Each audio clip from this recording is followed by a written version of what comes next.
Vitamin A was the first discovered vitamin.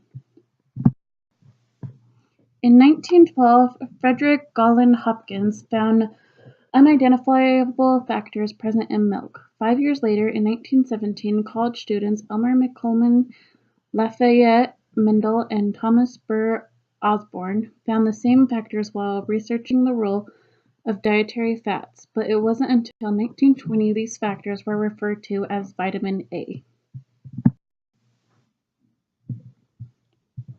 There are two sources of vitamin A. One is derived from animal products such as liver, eggs, cheese, yogurt, and butter. This type is called preformed vitamin A and is in the form of retinol. It is already formed so it can be used directly by the body. Vitamin A can also be obtained from colorful fruits and vegetables such as sweet potatoes, spinach, carrots, pumpkin, and broccoli.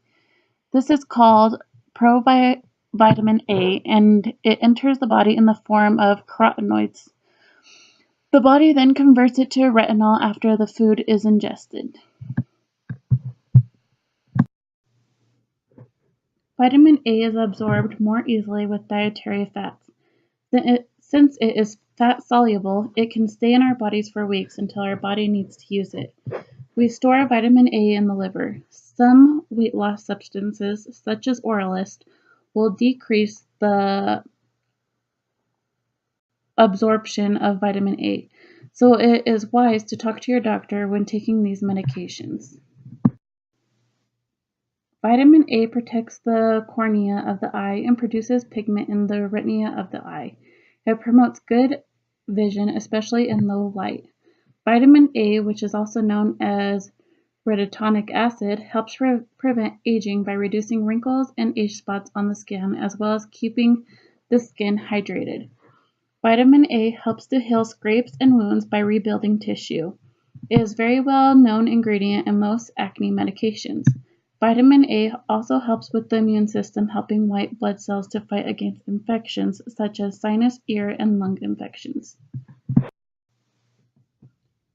Too much vitamin A can actually cause toxicity in our bodies. Toxicity usually occurs with vitamin A supplements or from foods derived from animal products containing straight retinol. This can cause fluid in the brain, which can lead to coma or even death. Some signs of toxicity are vomiting, constipation, tiredness, brittle hair and nails. Too much vitamin A can also weaken our bodies, causing more fractures, especially in the hips. High doses of vitamin A while pregnant is especially dangerous as it can cause congenital birth defects. Pregnant women should not take vitamin supplements while pregnant.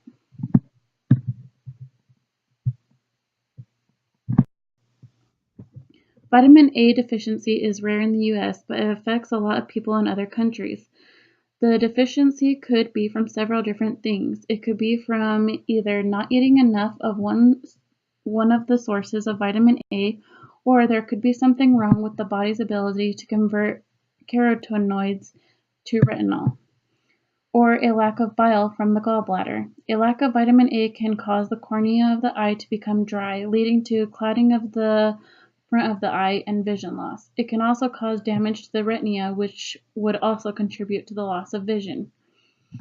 A lack of vitamin A can lead the body to not being able to fight against infections that could lead to disease. Symptoms of vitamin A deficiency could include dry skin, dandruff, brittle hair and nails, and loss of hearing and taste.